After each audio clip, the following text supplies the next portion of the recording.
forget to think about, oh gosh, they're only 15 and we can't suture this without permission. So if you fill out a form and you know the patient's age, you can bring that to somebody's attention, and we need to try to make an attempt to contact somebody that's responsible for that person and get over the phone permission to go ahead and take care of them. There's never any charge for any of our services, and you're getting first-class service. Good deal, much better than the hospital, but we do need to follow the rules. Yes? For medical treatment as a minor, 16 and under or 18 and under? Well, we're using 16. I don't know what's legal. Probably 16. And then there's that emancipated minor one, you know. And anybody that's an emancipated minor will volunteer that information because they understand the concept probably better than we do. Anyway, the intake is sort of the first greeting that the patients get when they walk into the medical area. We usually have a table service set up in the front, which is, we give aspirins and Tylenol and earplugs and Tempex and whatever, anything. Anything you can possibly think of, we can come up with. And we give it away for free. And that's sort of the front line. And then in association with that, we have the people who greet the patient and realize that this patient needs more than an aspirin from the table. They need some help. So that the intake people then will greet the patient, bring them into an appropriate area for what their problem is. If they've got a blister on their toe, you show them a chair, and you get them a basin so they can clean their foot. If they've got a big gash in their forehead and it looks to you like it needs to be sewn up, we get them into the little treatment room and we sew them up. You get the information, you do as much of the paperwork as you possibly can. It's important to get signatures consenting for treatment. And then you let the doctors or nurses or the next medical level up take care of the rest. You go as far as you can, Jennifer. You look like you have a question. Okay. Anyway, one of the things that's come up in the recent past is earplugs for babies. At Grateful Dead shows primarily, we've been called upon a lot to provide cotton balls for babies' ears. And we have adopted a new policy. Kathy Ferris wrote a wonderful little pamphlet. I don't know how far we've gotten getting it printed. But basically it states that it's not good to have the kids at the concerts, that the loud music is very hard on your ears, that cotton balls or taping cotton balls over babies' ears does not protect them. And for that reason, we're not going to do it for you. We have cotton balls, we have tape. If moms want to do that, they can, but we're not going to tape the baby's ears because that gives a false impression that we think it's protecting the baby's ears. We do provide earplugs, but they're not designed for young babies, and they don't fit the ear canal properly, and they do not do the job that it implies they're doing, and we're not protecting the baby's ears at all, so we don't do that. It's not, and our new attitude is that we're going to try to educate parents that how dangerous it is for babies to be at concert. Otherwise, I don't know, I can't think of anything else. Can you think of anything else? Any questions? Does anybody see anything on that form they don't understand? You discussed the difference about an incident and a non-incident situation. Oh, yeah, well, we talked about the incidents as any injuries. That's where I talked about needing more information, more detailed information. Getting good vitals and... well, that's a medical thing. Well, I'm just going to have to put it on the paperwork. Make sure you keep an eye on it. Make sure that you log everything. Yeah, it's like a chart. It's a medical chart. Most of us are probably medical people here. And you just chart like you would any other thing. If you have a patient who's sleeping and been sleeping and resting for several hours because they have been drinking, every time you take a set of vitals, you chart that. If they happen to puke, you chart that too. It's important, I said, to get the signature permission to treat. When a patient's ready to leave, the doctor is the one who makes the decision that the patient is ready to leave. And at that point, the patient does sign out and stating that they have been given whatever instructions we think is appropriate. At that time, it's very...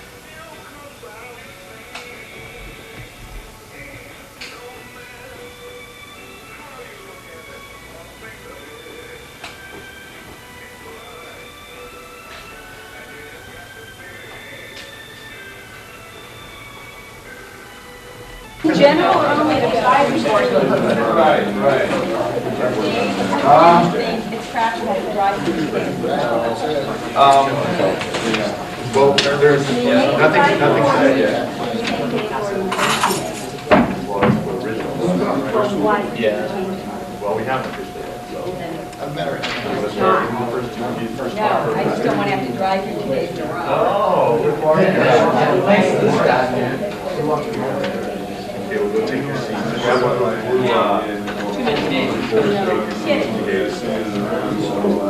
You're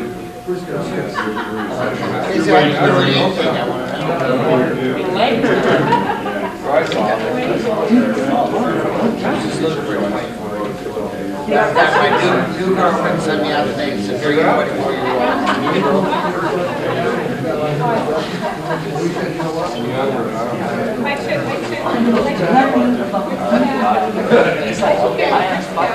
Okay.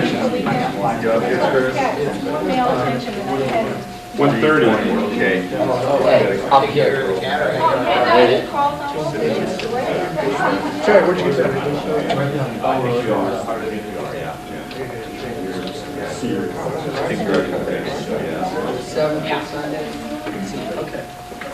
All right, well, we gather up again, everybody. We'll get out of here in regular time. It won't be a 3-hour orientation. That's what they've averaged in the past, 3 hours. Getting ready to start again. Of course, we've already big time on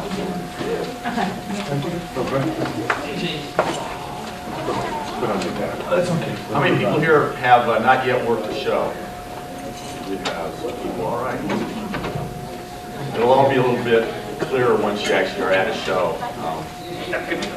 Or it may be the first time.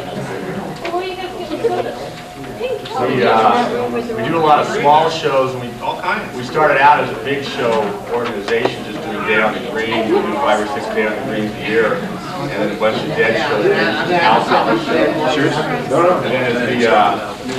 as the Day on the Greens and the big shows, the economics fell out from beneath that.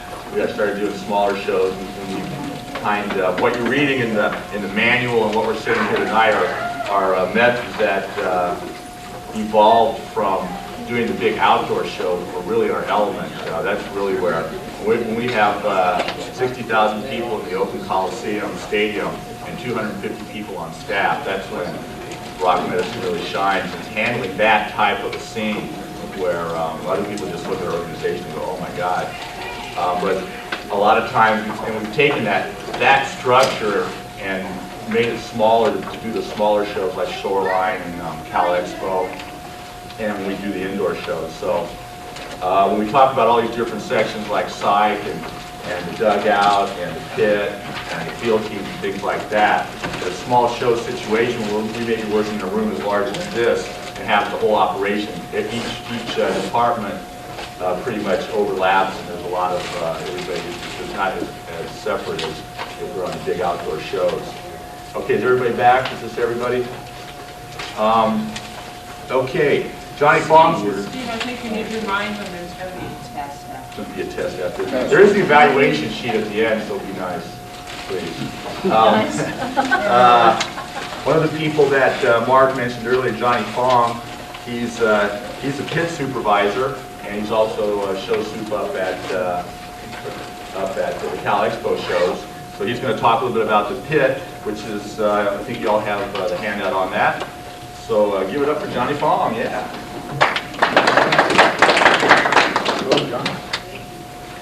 I don't worry about a lot of what's expected of people who work with you are in this handout. A few items I want to go over that's not on the handout sheet. A lot of people ask who gets selected for the big group. It's sometimes it's just the luck of the draw, being in the right place at the right time when I need someone.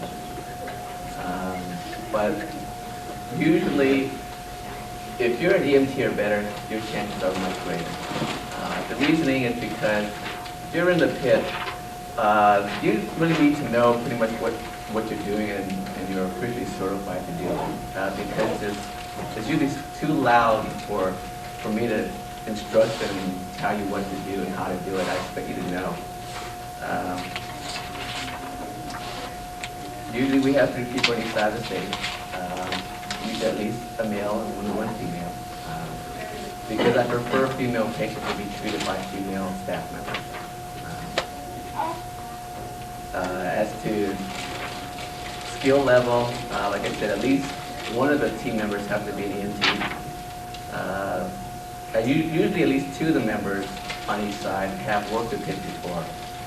The third member is usually someone who's never worked with PIT before, who wants to see what it's like, who wants to get the training to work with the PIT. I will usually ask, like Steve or whoever the show manager is, who's worked really hard in the hospital or on a stretcher team, who deserves a chance to go up there, and then I will give them that chance. But usually, people aren't assigned in the pit unless they have proven themselves in the other areas. The problem I find is once people get a chance to work the pit, that's all they want to do. I mean, I don't really mind that much because I realize that's just how it is. You get the chance to see the show. You're in the middle of the crowd. You're near the band. And it gets busy sometimes up there. And it's sometimes really, that's what you want. You want to be busy. You want to be right in the middle of the action. But I will never take so many people where I would leave the hospital understaffed, nor the stretcher teams understaffed, because those areas are just as important as the front stage.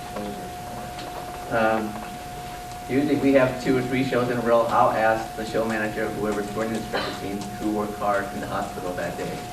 And then I'll assign to the people the next day. Because a lot of times when you are busy in the hospital and on the stretcher team, I realize that you don't get to see much of the show. And because you've proven yourself to be a good worker the night before, I think you deserve that break to go up to the front. So it will happen quite a bit. As to things I don't like to see from people who work the pit, I have 3 pet peeves, and any one or all of them, I should only have to remind you once. It doesn't mean if you screw second time, you're never going to work on a stage again. But I will remember that at least you're not making the effort to avoid these 3 pet peeves. The first one is watching the show too much. New people, it's a very hard habit to break. I mean, the stage is right there, and it's hard not to watch the show. I mean, even I'm guilty of it, and I admit that. But your primary responsibility is the crowd. I expect the pit crew to be watching the crowd. In terms of areas, front of the barricades, that's where most of your patients will come from. At the Cow Palace, you got ramps on the sides of the stage. We get a lot of patients from those ramps. I expect our crew to watch that area. I expect them to scan the entire area near the stage pretty much. And if I see you at least making an effort not to watch the show, I mean, if there's something special happening on stage, like a prop that's, so, if it's a special prop and you want to see it, that's fine, but don't just stare at the stage. That irks BGP security, the production people, the band people, and then I hear about it, and after a while I do get tired of it. But if I see that you do make an effort not to watch the show, then that's not a big deal. The second pet peeve I have is staff people going after souvenirs, especially guitar picks. I don't care if a pick falls in front of a staff member and they can discreetly pick it up. I don't care. But if a patron sees it, that all souvenirs belong to the patron. You pick it up and you hand it to the patron. Blue Coats also have that same rule. They don't always follow it, but they are told at the beginning of the year they're not allowed to keep souvenirs.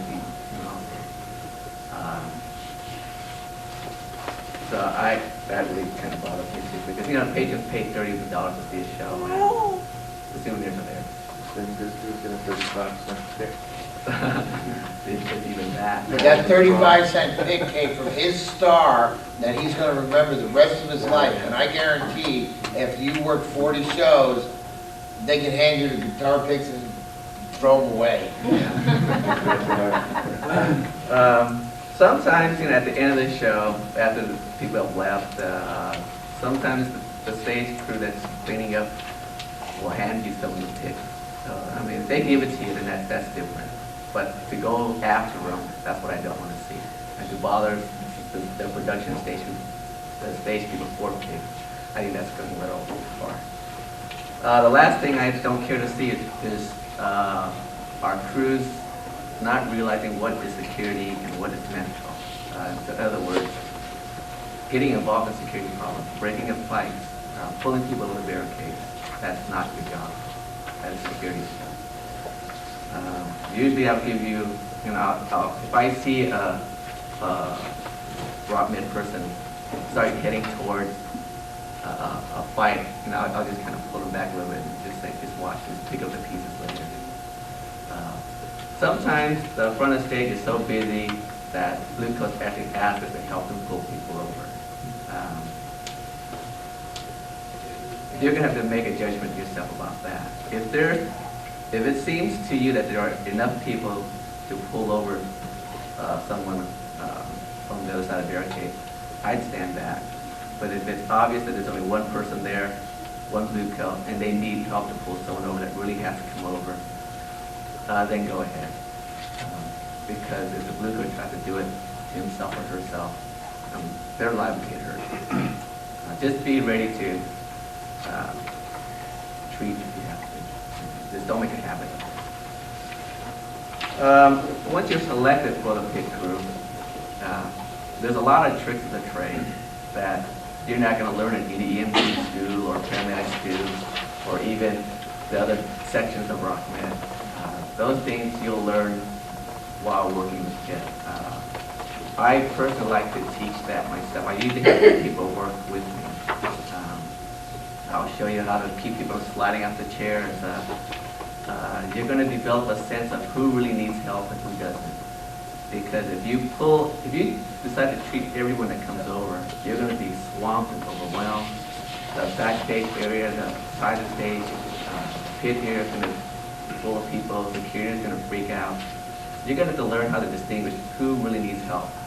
A lot of that comes from experience. Your first day show, you're going to think that you're going to treat everyone. You probably end up treating 1 out of every 10 people who come over. My rule is if they can walk in their own power, they can walk to the water fountain, etc. You have to be able to distinguish and just be real picky about it. You also have to be careful about whenever you do treat someone, they don't make a dash for the dressing room, because that does happen. You'll learn how to position yourself for those problems. The thing also is, everyone we treat in front of stage does not get sent back to the hospital area. Another rule is, we don't want to swamp the hospital either. There's a lot of things you can do at the front of stage for patients where they don't need any more attention. Some just need water, wet rag. Some just need an aspirin, a Band-Aid. There are times when I tell the security people I can treat people on their side of the barricade because they don't have to bring them over. A lot of times they don't want to leave anyway. So you have to be flexible, use a lot of good judgment, common sense. And you just have to learn to discipline yourself as to what's expected of you. Just be aware. Treat everyone you see with courtesy, because you'll be amazed how far you can go with politeness. They're much more cooperative.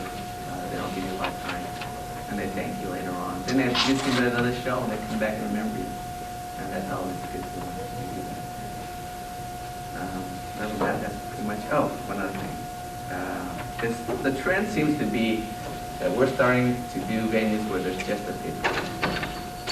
I don't really care for it, but that's what they want, and I do pick people to just do shows where, like for example, San Jose Event Center, Arco Arena, Sacramento, Center, and the Oakland Coliseum occasionally has shows where we just supply pit crews. I usually pick people who have worked pits before, or people who actually live in the area. And I like to develop a core group to do those venues, because usually the same security people work the same venues, and if they start to recognize you and you recognize them, things just work a lot better. So I am starting to select people on those venues.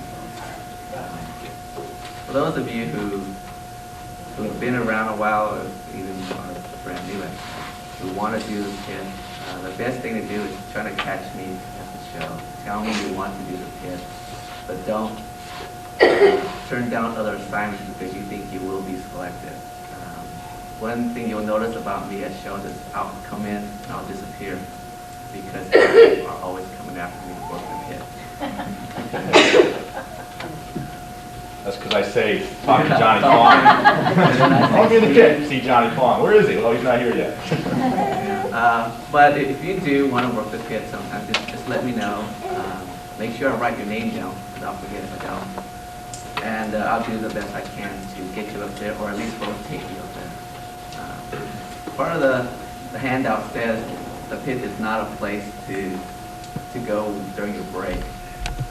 Well, that's true, but if it's under control and I just have a couple of people there at times who want to rotate in and watch the show from there, I don't think that's a big deal, and it's okay with me. But it's always clear through the show managers so they know where you are, so I know you're there just taking a break.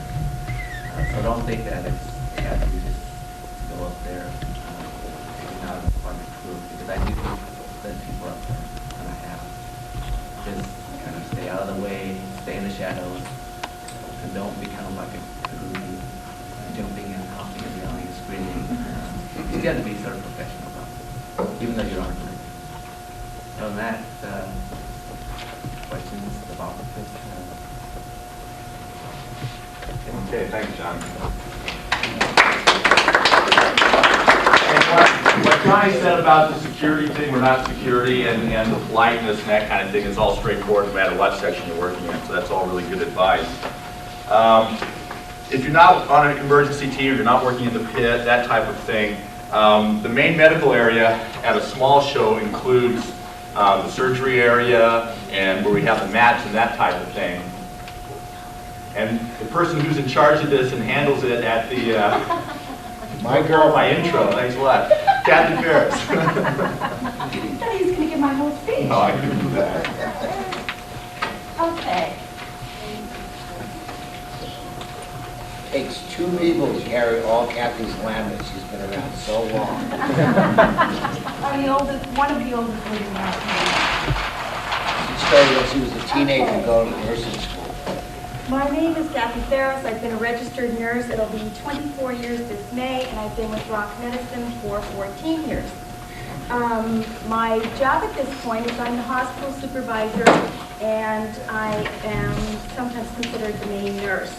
The hospital is the main treatment and evaluation area at Rock Medicine. At any specific type of show, we can expect to see anywhere from 0.02 to 0.5% of the crowd.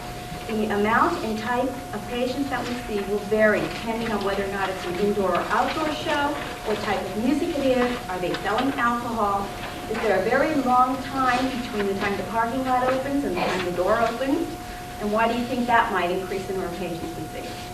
Kegger party. They pat down search when they come in the door. They get there early. They have their kegger party in the parking lot. They make it to the door and then they fall over. Okay? So that for our intents and purposes, a show where the parking lot opens at noon, but the show doesn't start till 6, increases our workload by about 3. Okay? Now, people come to seek medical care at a concert for a variety of reasons. They can come from anything as minor as I have a headache, or I need earplugs, or my stomach's upset because I ate a Cow Palace hot dog. 2, I was injured at the front of the stage, crush-type injuries. I got into a fight with somebody and they punched me. I tripped and I hurt myself. And some people, we have noted this syndrome we like to call crowd syndrome. And it's something that we feel is unique to concerts in an indoor area. People will come, and we see a little bit more of it during the winter than we do during the summer. And one of the reasons is it's cold outside, so people will come to the show with layers of clothing on. They will push like little lemmings to get to the front of the stage, and as the show starts, if you ever want to see an interesting phenomenon, go out just as the music starts and watch the crowd that's standing on the floor, because everybody will take 2 to 3 steps forward, so that they're pressing against the front of stage very, very, very hard. And when you work into the pit, you can feel the heat coming off of the crowd. And at some point during probably about the middle of the show, or towards the middle of the second set, you can walk the perimeter of the crowd, and there will be a perimeter, and you can feel the body heat coming at you. There are a couple of venues we work, such as the Henry J. Kaiser in Oakland, the San Jose Civic, the Student Union out there at Cal State San Jose, and someplace in Marin, where it actually gets so hot that the walls will sweat.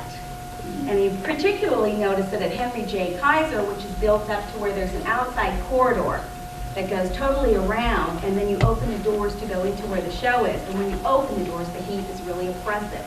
So at the front of the stage, you have these people wearing 2 to 3 layers of clothing. You've got this oppressive heat, and you've got noise slamming you.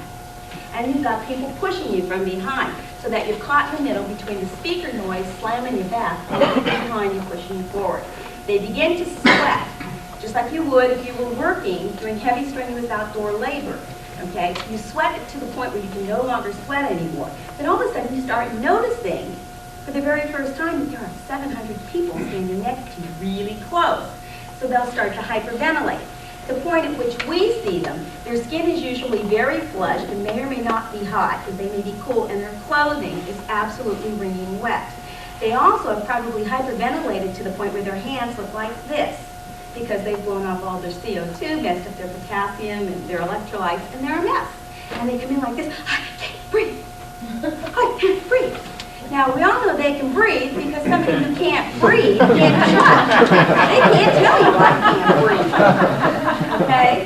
So that for this kind of person, and they look just hideously distressed, the first thing you have to do is establish a rapport and some kind of calm them down, and you speak in a very low voice, because then they have to try and concentrate on what you're saying to them, rather than the fact that they don't feel like they can breathe.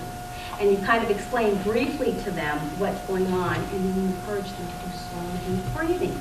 And you almost do Lamaze breathing with them. In fact, it is Lamaze breathing. Take a deep breath, hold it. Now let it out slowly through pursed lips.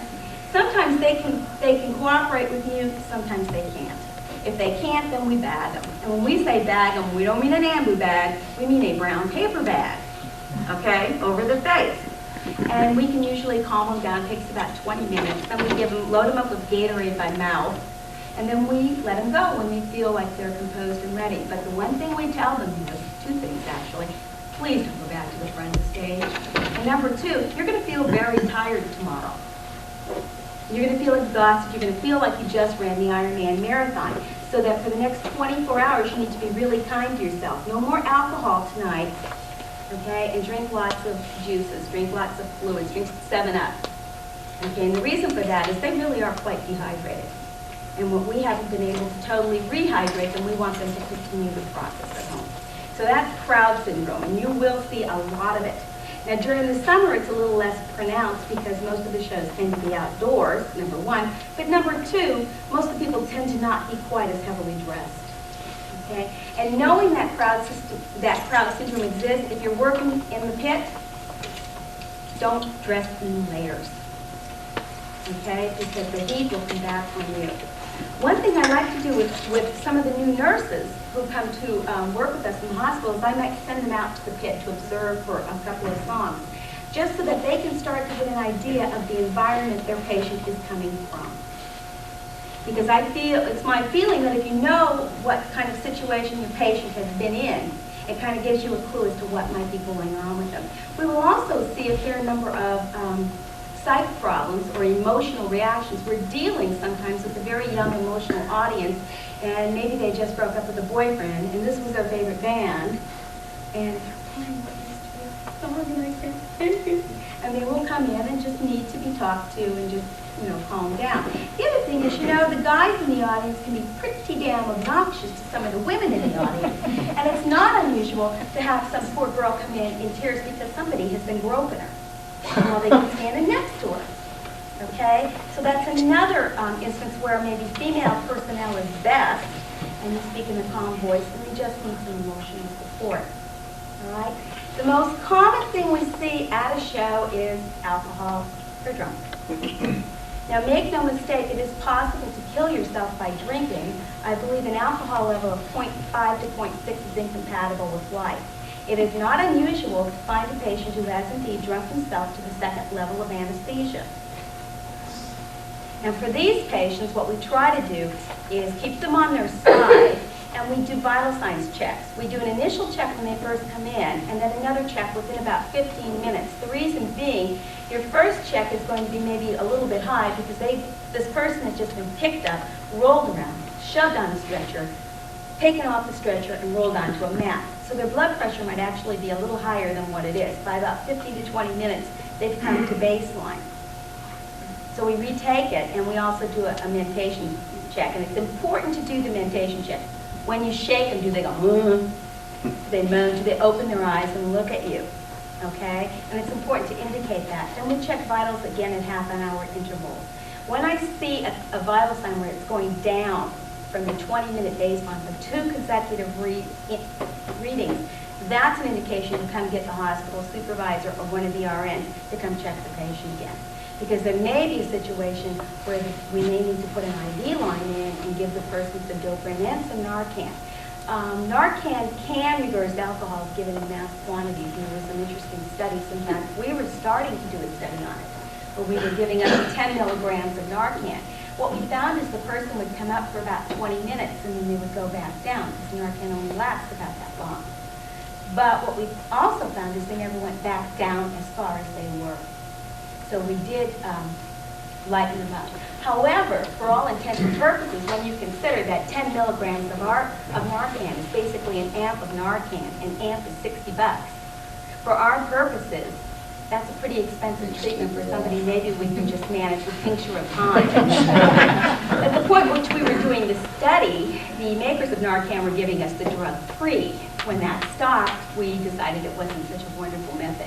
There is a drug that was in experimental stages that supposedly reverses alcohol intoxication. The pictures in the article are real interesting. They show you this rat who's kind of weaving around really drunk, and then they give him this medicine, and the next picture he's, you know, ready to run for office or something. But by and large, with somebody who is drunk, we keep an eye on them. We also try not to be too obtrusive because, you know, when you're drunk, it's really annoying to have somebody keep waking you up and saying, "Are you all right?" When all you really want to do is sleep it off. It's important when a patient comes in that we establish, do they have a friend? Friends are really important to us because we're counting on that friend at the end of the show to get the patient home or to take responsibility for the patient. So we like to find a friend. And we also like to think that discharge planning begins for us as soon as the person enters. And the first discharge planning thing you do is, do you have a friend? Or who's with him? Okay? In terms of suturing, we are prepared to suture. We have several instrument sets, and we actually own 3 autoclaves of our own.